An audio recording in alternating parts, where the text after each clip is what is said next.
Isa ka rin ba sa madalas na magtungo sa Plaza Miranda para magpahula? O baka naman isa ka rin sa madalas na sumasali sa mga inilulunsad na rallies dito sa Plaza Miranda? O madalas ring nakikinig o sumasali sa mga pagtatalo o debatehan tungkol sa Biblia na gaganap tuwing hapon dito sa Plaza Miranda? Ilan lang ito sa mga kaganapan na naganap noong mga nakaraang panahon dito sa Plaza Miranda. Welcome back to my channel. Ito ang Galapalo TV.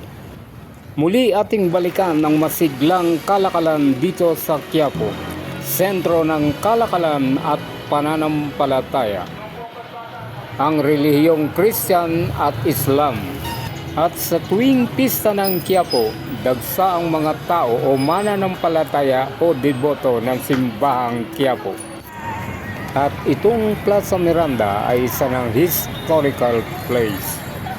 At dito ay sinasagawa ang mga pagtitipon sa mga inilulunsad na rallies o protesta at iba pang mga activities na pampubliko. At kung mahilig ka rin naman makipagdebate tungkol sa Bible, may mga kalalakihan dito na nag-uumpok-umpukan at nagtatalo at nagpapakita ng galing tungkol sa Bible. Mga kaalaman tungkol sa Bible ang kanilang pinagtatalunan. At ito ay nagaganap naman sa tuwing hapon hanggang gabi. At ang Plaza Miranda ay mistulang Times Square ng New York City. At ngayon ay pinangalanan ng Freedom Park. Ang isa sa maliliit na ito, sinasabi ko sa inyo, sa langit ang kanilang mga anghel ay laging nasa harapan ng aking Ama.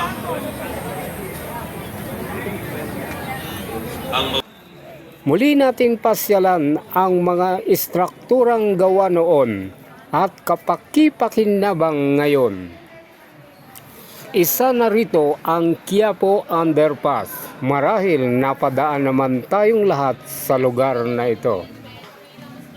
Alam nyo ba na ang underpass na ito ay ginawa noong taon 1962 sa pamumuno ng dating mayor na si Arsenio H. Lacson? Isang kapakipakinabang na proyekto na isinagawa ng mayor ng Maynila noong panahong iyon. Subalit sa mga hindi inaasahang pagkakataon, ito ay natigil nang biglang pumanaw ang dating mayor.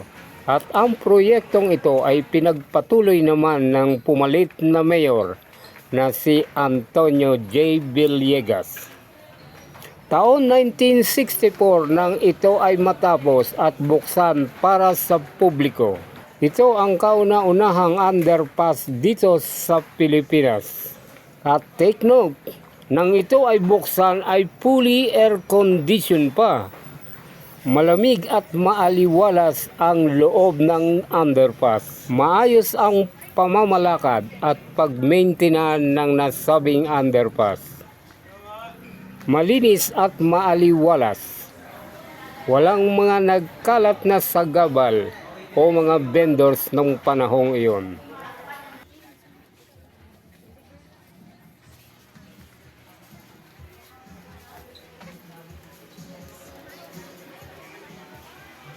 At ang gitnang bahagi ng underpass ay naroroon naman ang isang komersyal na bangko. Ito ang Philippine Savings Bank. Lahat ay maayos, maging ang mga tindahan sa kapaligiran nito.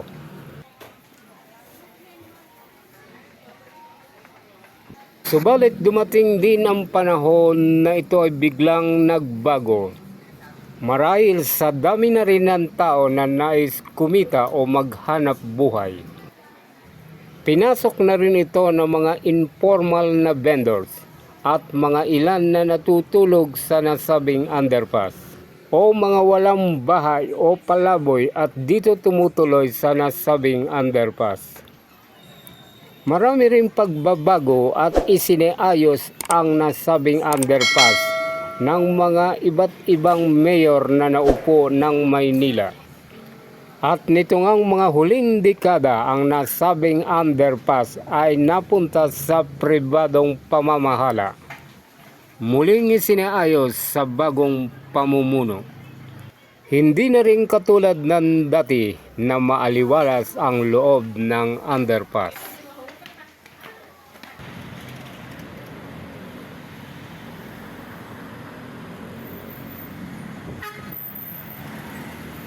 Isa pa rin sa mga istruktura at kapaki-pakinabang ang naisagawa nung panahong iyon. Ito ang CM Recto Quezon Boulevard Intersection Vehicular Underpass.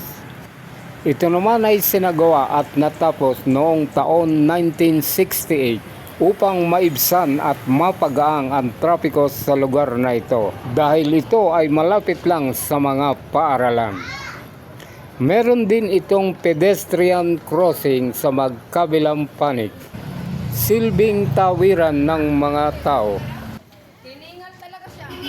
Ilan lang ito sa mga kapaki-pakinabang na istruktura na ginawa noon at kapaki-pakinabang ngayon.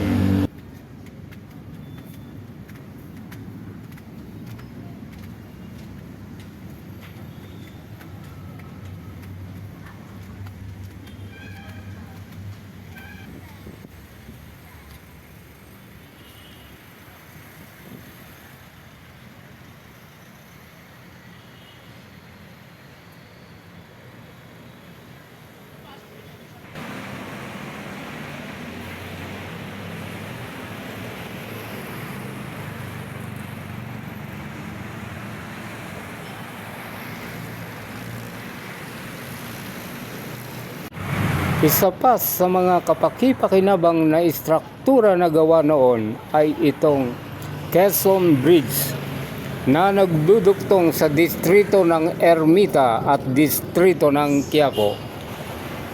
Ito ay sinagawa noong taon 1939. Pinalitan ito ang dating suspension bridge o gawa sa bakal na hanging bridge, na noon ang tawag nila ay Puente Colgante. At nitong ikalawang digma, nagkaroon ng damage ang nasabing tulay. Isinaayos ito at nirepair noong taon 1946. At ang tulay ay ipinangalan sa ating Pangulo na si Manuel L. Quezon na ngayon ay Quezon Boulevard.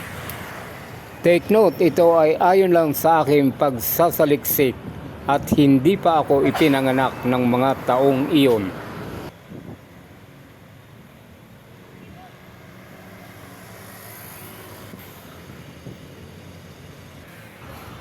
Isa pa sa mga nakaambag ng ganda at sigla ng mga panahong iyon. Ito ang mga naglalakihan at first class na sinihan dito sa Quezon Boulevard. At kung ating babalikan at iisa-isahin ang mga nasabing sinihan na iyon, magmula sa gusaling ito na kinatatayuan ng Isitan Department Store, ito ay ang dating Cinerama ng Quiapo. Isang moderno at malaking sinihan sa nasabing lugar. Grandiosa ang pagkakagawa at state-of-the-art ang mga equipment nito. Isa sa pinakamaganda at malamig na sinihan noong mga panahong iyon. Ito ang Cinerama.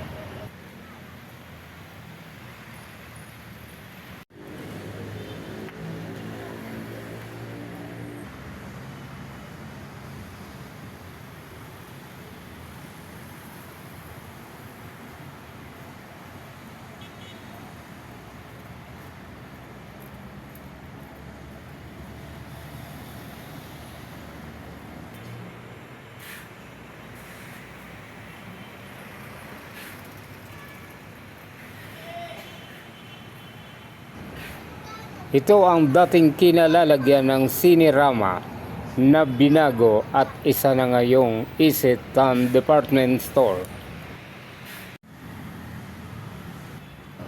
At halos katabi rin ng Isitan na gusaling ito o ng Cinerama ay narito pa rin ang isang sinihan.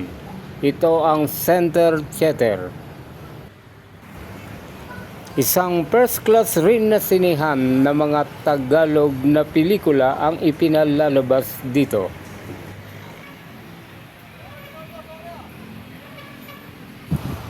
At ilang hakbang pa rin sa kanto ng Raoni Street at Quezon Boulevard, narito naman ang Globe Theater. Isa pa ring first class na sinihan na pawang mga Tagalog na pelikula ang ipinalalabas dito. At ilang hakbang pa rin sa hanay ng Globe Theater ay ang Live Theater. At kung tatawirin mo ang Quezon Boulevard sa harap ng Globe Theater na ito, narito naman ang Boulevard Theater. Isa pa ring mga first class na sinihan ng mga panahong iyon. Sa hanay pa rin ng Boulevard Theater, naroon naman ang Times Theater at ang Main Theater ng Quezon Boulevard. At ang lahat na ito ay pawang naglaho na. Ang Quinta Market o Public Market ng Quiapo ngayon ay nasa pamamahala ng pribadong kumpanya. Muli, maraming salamat sa inyong panonood sa aking channel na ito. At muli, sa mga susunod ko pang video,